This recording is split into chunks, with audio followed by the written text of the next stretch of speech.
Good evening and welcome to CYC News for today, the 6th of September 2015 and the 1st of Nasi 1731 AM. I'm Angie Victor. In today's headlines, Syrian toddler's dad mourns the loss of his children. Pope Tawadros II consecrates St. Takla Haymanout Church in Alexandria, Egypt. Migrants are not a threat to the EU, according to Caritas Europe. Hundreds of girls hospitalized due to mysterious gas at school. And the World Health Organization has announced that Liberia is once again Ebola-free.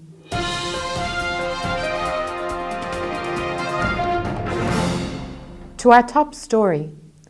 2-year-old Aylan Kurdi, the Syrian toddler who drowned at sea and was washed up on the shores of Turkey, was born into a country eaten up by war. His parents, Abdullah and Rihan, only wanted a better life for Aylan and his 4-year-old brother, Galip, than they had in Kobani, Syria.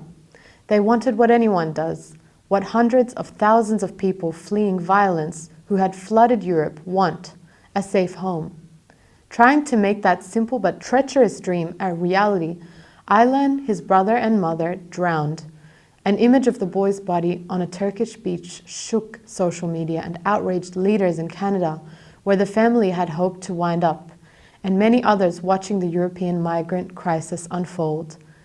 On Thursday, 4 Syrian citizens were taken into custody, suspected of human trafficking in connection with their deaths, and those of 9 others whose bodies washed ashore, according to Turkey's semi-official Anadolu news agency.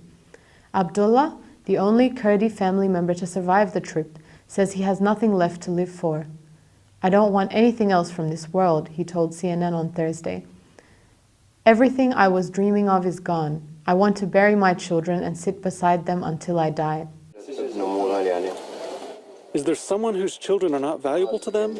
The children enrapture you. They wake up in the morning. "Daddy, I want to play in the water."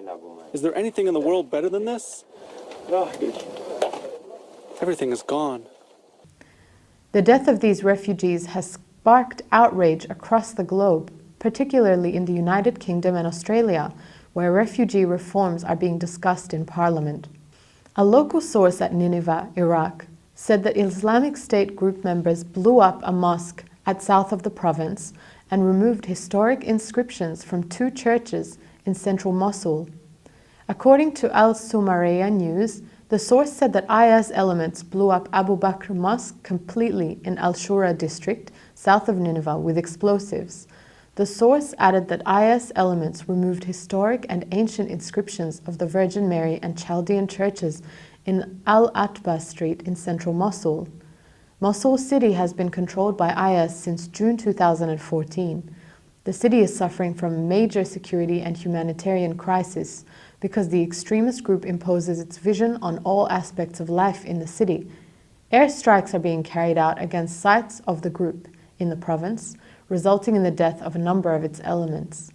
The Islamic State blew up houses of Christian families displaced in the Al-Arabi region in the northern Iraqi city of Mosul. Basen News reported today that according to local Iraqi sources, those houses were emptied of their contents before they were blown up. The source pointed out that the organization used the houses before blowing them up as alternative sites. In other news, on Sunday, 30th of August, His Holiness Pope Tawadros II consecrated the Church of St. Takla Haymanout in Alexandria, Egypt. His Holiness consecrated the main altar in the name of the Virgin Mary and St. Takla Haymanout, as he consecrated the 2 other altars and the icons of the church with the Holy Chrism. His Holiness then headed a liturgy held at the newly consecrated altar. His Grace Bishop Karas Avamina, Hegumen Rues Marcos, Father Angelos Ishe, priests of the church and other churches joined His Holiness in the consecration. Over to Rome, where His Grace Bishop Barnaba, Bishop of Torino and Rome, participated in the International Day of Prayer for Creativity on the 2nd of September, which was held in St. Peter's Church in the Vatican. Delegations from different churches attended the event. At the end of the day, Pope Francis I, Pope of the Vatican, received the delegations to thank them for coming, as he asked His Grace Bishop Barnaba to send his regards to His Holiness Pope Tawadros II. And still in Vatican news, Vatican Radio reported that Caritas Europe announced on Friday that migrants are not a threat to the EU, but our policies are a threat to them. The announcement followed news that 2 boats had capsized off of Libya, as well as at least 70 having died inside a truck in Austria. Marie Tempesta, Caritas Europe's asylum and migration officer, said the deaths were a catastrophe and reiterated Pope Francis's words that the Mediterranean could not become a vast cemetery. Caritas has requested a review of EU migration rules, she said, adding that all countries should do their part to help migrants. She added that the allocated 20,000 proposed resettlements were not enough. Tempesta said she was not optimistic about the future because with desperate migrants arriving during the winter, the situation will worsen, giving them much less favorable weather conditions.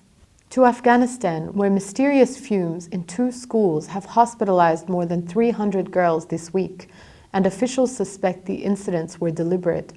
On Thursday, 115 girls from a school in Herat city were hospitalized after they were poisoned with some type of gas, Herat Regional Hospital spokesman Mohammad Rafiq Shirzai said.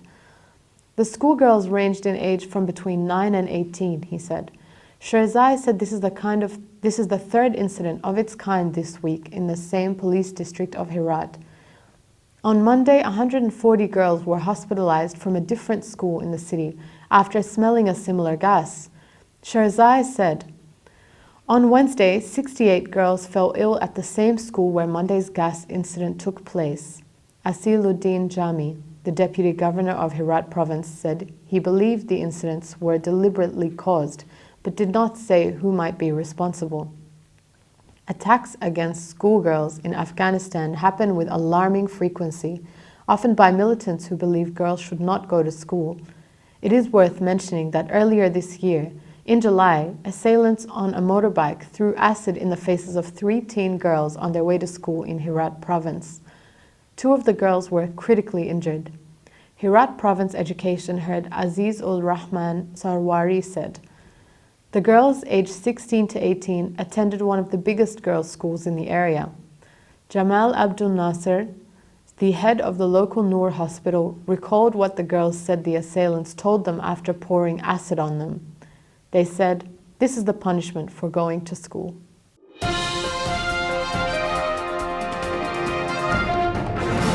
Ebola's recent reappearance in Liberia is over, according to World Health Organization, prompting the group to declare the country free of the deadly virus for the 2nd time this year. Liberia, one of 3 West African nations ravaged by an outbreak that has killed more than 11,000 people in nearly 2 years, initially was declared Ebola-free on May 9th.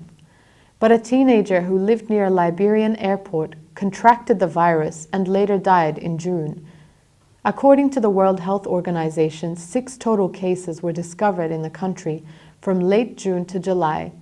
2 people, including the teenager, died.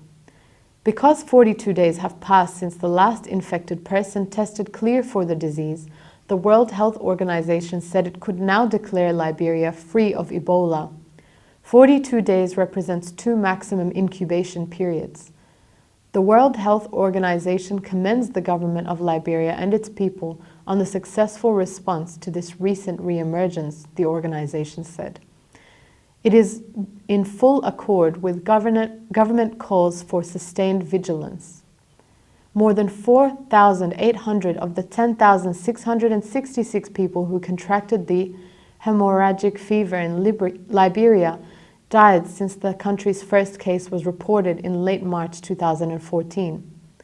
According to World Health Organization records, the outbreak has also killed thousands in Liberia's northern neighbors, Guinea, 2,500, and Sierra Leone, 3,950, starting with the December 2013 death of a 2-year-old child in Guinea.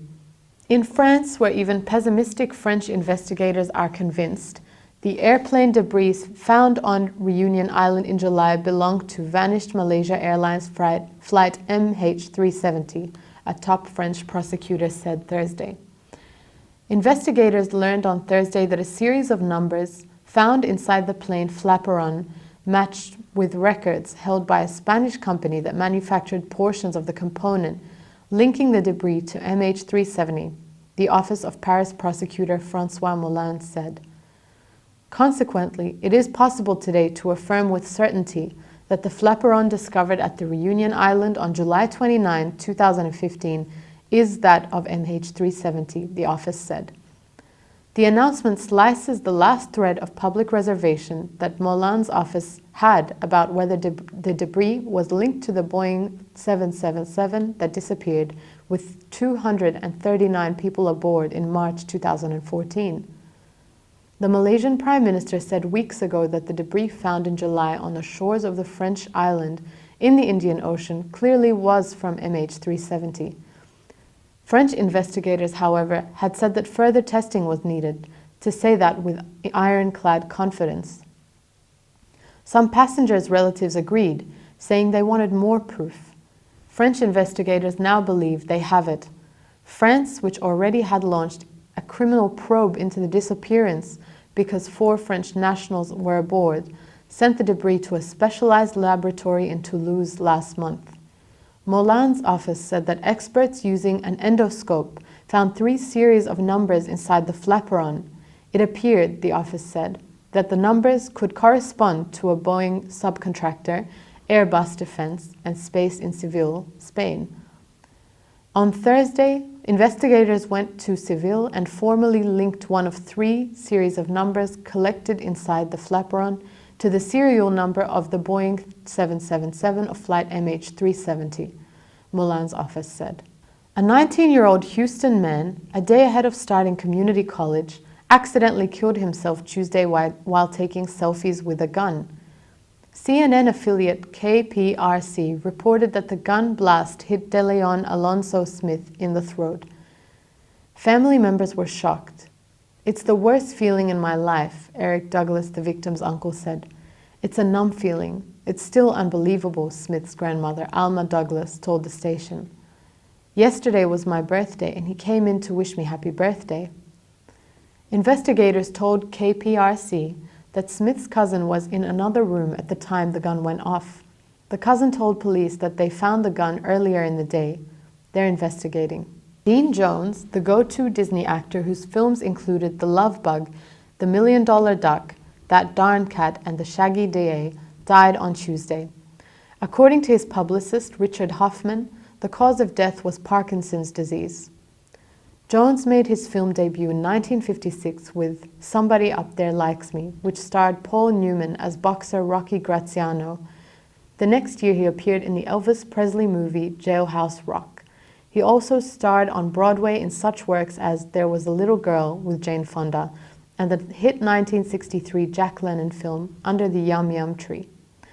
Jones originated the performance of Bobby in the 1970 production of Stephen Sondheim's Company. Jones was 84 years old. And that's all for CYC News for today. Stay tuned for more Christian content on CYC. I'm Angie Victor, and from the CYC studios in Sydney, Australia, good night and God bless.